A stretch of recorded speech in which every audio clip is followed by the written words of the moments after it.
सौभाग्य की बात है कि दुनिया में पहली बार खाटू श्याम जी के आधारित एक फिल्म बनने जा रही है, जय जय बाबा श्याम। हमारी विभू भैया की और हमारी दोस्ती की नींव भी श्याम बाबा के नाम से ही पड़ी और आज बम्बई में हरिओम के साथ बोर्ड ऑफ डायरेक्टर्स में मुझे काम करने का मौका मिल रहा है और आगे भी हम बहुत सारी चीज़ें सनातन के लिए करने जा रहे हैं, क्योंकि भैया का और हमारा एक धर्म को लेकर, सनातन धर्म को लेकर, उसको कैसे हम उसकी अच्छी बातों को, अगर उसमें कोई कमी है उसको लेकर दुनिया तक हम अपनी बात पहुंचा सके, तो उसमें आप सबकी मदद की भी ज़रूरत है। और उसी कार्य के लिए हरिओम ऐप को हम लोग आगे लेकर जा रहे हैं। अब आप अपने सवाल पूछ सकते हैं। सर, सबसे पहले तो हरिओम के साथ जुड़ के कैसा लग रहा है और ये एसोसिएशन बना कैसे, उसके बारे में अगर थोड़ा सा हमारी ऑडियंस को बताएं। देखिए, जिस काम में ही हरि का नाम हो तो उसमें सारी दुनिया जुड़ जाती है और ये एसोसिएशन हरि विभू भैया ने मुझे संपर्क किया कि ऐसे ऐसे हम श्याम बाबा के लिए फ़िल्म बनाना चाहते हैं, आप हमारी ऐप देखिए एक बार। तो मैंने जब वो देखी तो उसके अंदर बहुत सारी चीज़ें ऐसी थी जो मेरे दिल को छू गई और मैंने भैया से रिक्वेस्ट किया कि मैं एज अ ब्रांड एम्बेसडर नहीं, मैं आपके साथ चलना चाहता हूँ, कैसे चल सकते हैं। तब उसके बाद हम शेयर होल्डिंग में आए और बोर्ड ऑफ डायरेक्टर्स में मैं इसमें साथ जुड़ा हूँ और हम ये फिल्म सबसे पहले करने जा रहे हैं। सर, ये जय जय बाबा श्याम जो खाटू श्याम जी है उनके बारे में है कहानी, अगर थोड़ा सा बताया हमारी ऑडियंस को कि किस तरह की कहानी होंगी।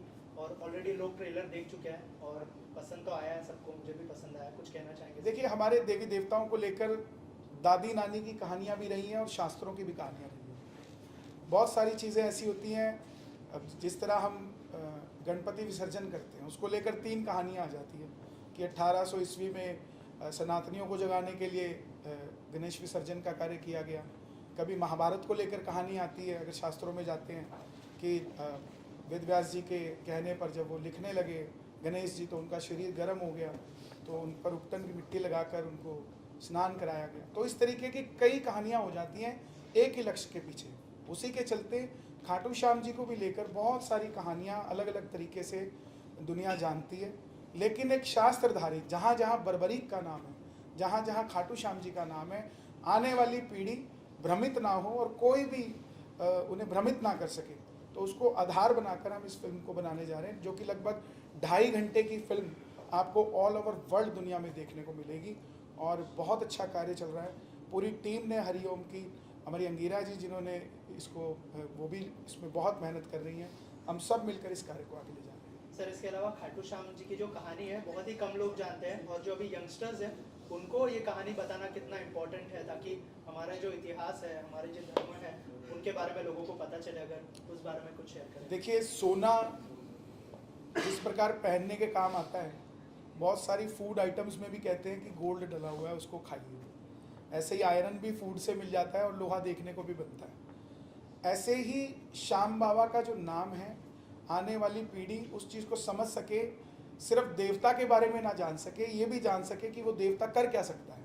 जिस तरह हनुमान जी की भजन करने से हमें भक्ति मिलती है, दुर्गा की तपस्या करने से हमें शक्ति मिलती है, तो खाटू श्याम जी का अगर हम नाम लेते हैं तो हारे के सहारे वो कैसे बनते हैं, उसकी भी जड़ी बूटी आने वाली जनरेशन को पता होनी चाहिए। जहाँ हम सिर झुका रहे हैं, सबसे बड़ी बात है, जहाँ हम सिर झुका रहे हैं, चाहे हम साईं बाबा के आगे सिर झुका रहे हैं, चाहे हम देवी के आगे झुका रहे हैं, चाहे हम मस्जिद में सिर झुका रहे हैं, चाहे हम कहीं पर भी सिर झुका रहे हैं, हमें जब तक ये ज्ञान ही नहीं है कि झुकाने के बाद हमें मिलेगा क्या, तब तक हम उस देवता को या उस मूर्ति को या उस धर्म को हम पूज नहीं पाते।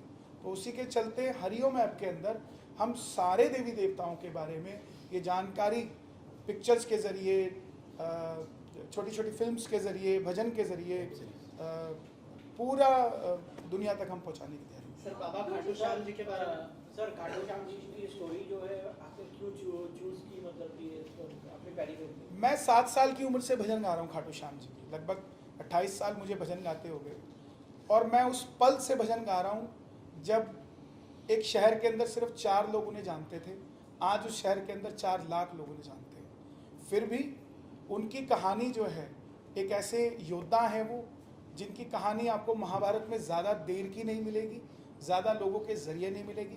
आप वृंदावन जाते रहे, आप मथुरा जाते रहे, लेकिन किसी ने बर्बरीक की चर्चा वहाँ नहीं की।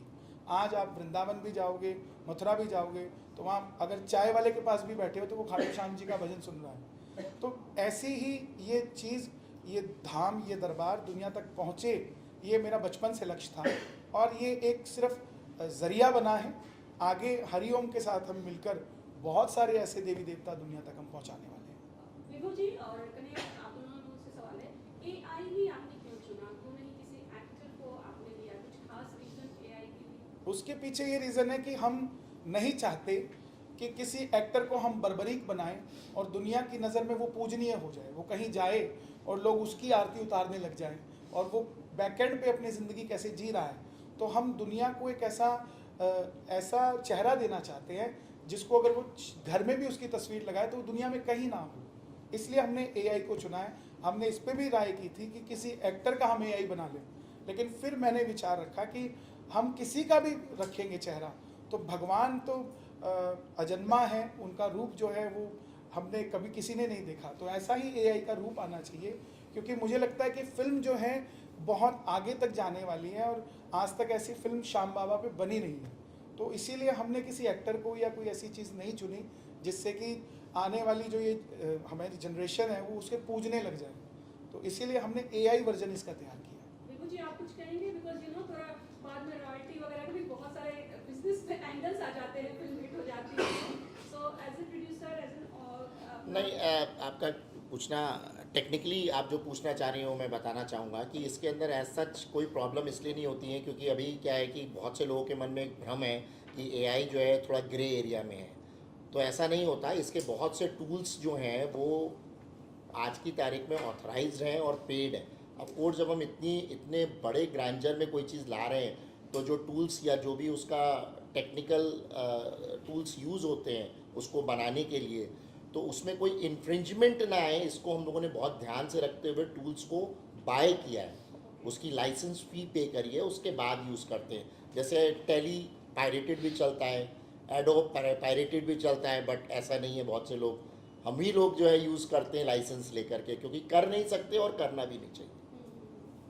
सर, आप दोनों से जानना चाहेंगे कि एक्टर्स की बात की जाए तो जब एक्टर्स आते हैं स्क्रीन पे तो एक अलग सा इमोशन जो होता है, बट एआई यूज़ करने के बाद आपको लगता है वो इमोशंस आप लोग डाल सके फिल्म में? छत्रपति शिवाजी महाराज का कोई रोल नहीं निभा सकता। अगर उनको हम पूछते हैं तो उनके चेहरे को समझकर, उनकी भावनाओं को, उनकी विचार को समझकर जिस तरह पूछते हैं, उसी प्रकार खाटू श्याम जी का जब नाम ही आ जाएगा तो लोग अपनी भावनाओं को व्यक्त करने थिएटर्स के अंदर ज़रूर आएंगे। और ये हमारा प्रयास है। इसके पीछे सिर्फ पैसा कमाना ही नहीं है, लोगों तक पहुंचाना ही नहीं है।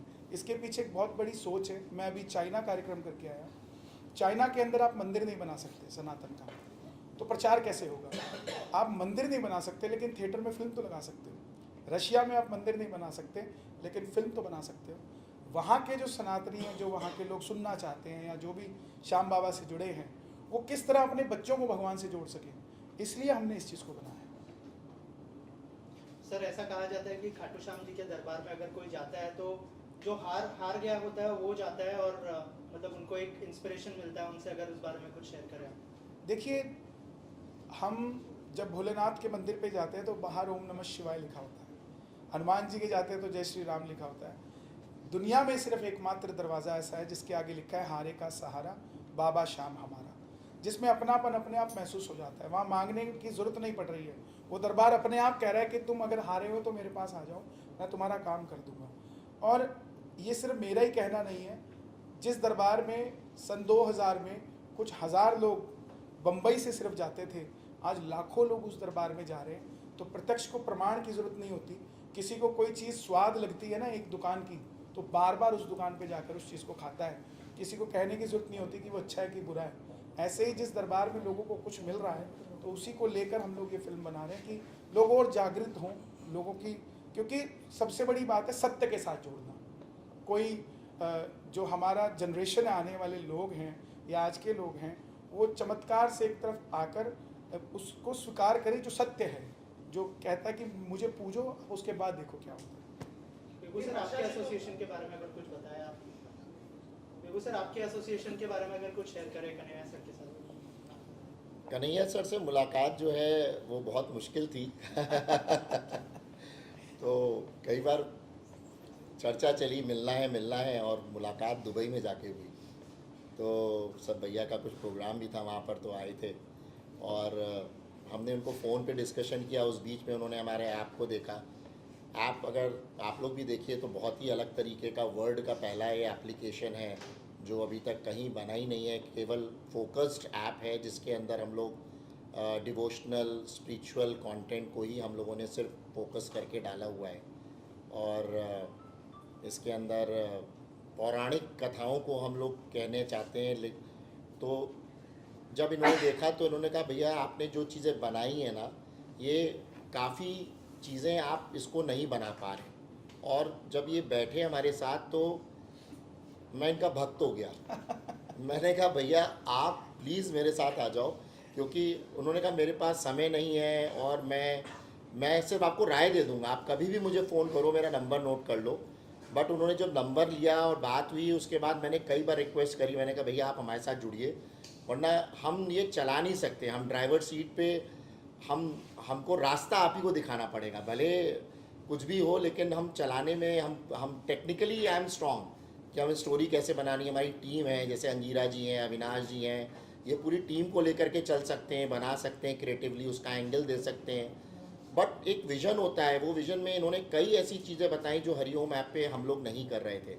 तो मैंने रिक्वेस्ट करी, भैया से मुलाकात हुई, कई बार कहा मैंने, उनको भी लगा कि ऐसी चीज़ को ज़रूर लाना चाहिए हमारे भारत में। आज की तारीख में जो जेनजी हैं वो इसमें जुड़े, तो इसीलिए कंपनी का भी नाम भारत नेक्स्ट जेन रखा गया।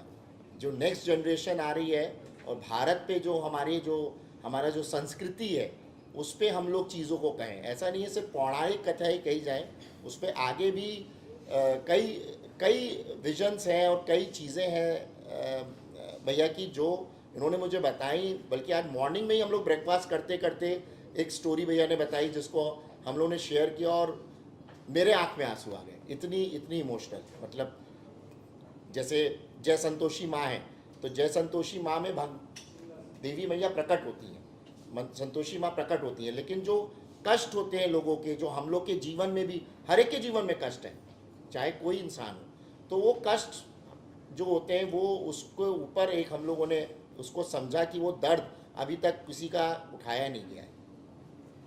तो मेरे दो सवाल हैं आप दोनों से। पहला कि जैसा कि आपने कहा कोई भी बाबा के दर्शन करने जाता है हारा हुआ व्यक्ति, उसे कुछ ना कुछ मिलता है। आपके जीवन में कोई ऐसा चमत्कार हुआ जो आप दर्शकों के साथ शेयर करना चाहेंगे? और दूसरा, आने वाले टाइम में क्या हम आप लोगों का कोलैबोरेशन किसी फिल्म के जरिए भी देखेंगे? सबसे पहली बात तो मैं यहाँ बैठा हूँ, ये चमत्कार से कम नहीं है। आप सब बैठे हैं सामने, ये चमत्कार से कम नहीं है।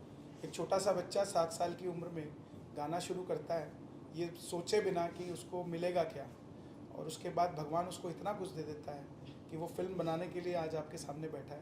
और ये फिल्म ही आ रही है जय जय बाबा श्याम जो है, और उसके बाद हम सालासर बालाजी पर, झुंझुनू माता पर बहुत सारी फिल्म्स हम बनाने जा रहे हैं।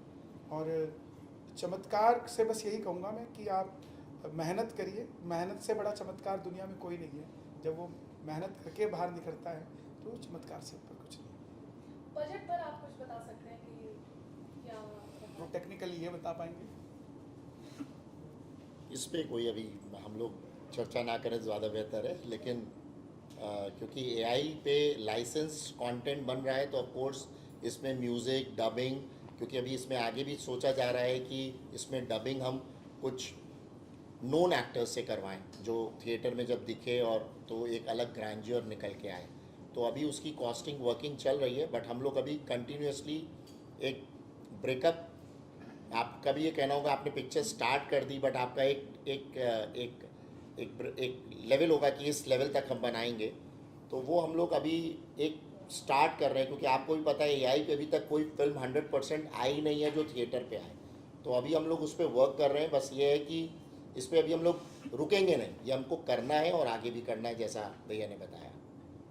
सर अभी एक फिल्म आई थी नरसिम्हा नाम की जिसको एनिमेटेड में बहुत अच्छा रिस्पांस मिला, तो आपने सोचा है कि इस फिल्म को फ्यूचर में थिएटर में भी उतारा जाए? थिएटर में ही आएगी ये फिल्म थिएटर में ही आएगी और एप्लीकेशन पे बाद में आएगी, पहले थिएटर पे आएगी। और लगभग ऑल ओवर वर्ल्ड आएगी एक साथ। और हमारे पास इतना ज़बरदस्त रिस्पांस आ रहा है कि जो समितियां कार्यक्रम करवाती थी वो कह रहे हैं कि आप थिएटर में अगर फिल्म लगाएंगे तो हम कार्यक्रम की जगह वो पैसा मूवीज़ दिखाने में अपने लोगों को लगाएंगे। तो जिसके चलते हमारे पास 20 से 25 हज़ार टिकट्स का तो ऑफ़र आ गया कि हमें दे दीजिए। तो ये थिएटर्स में ही आएगी और थिएटर के लिए ही हम बना रहे हैं। Thank you sir. Thank you.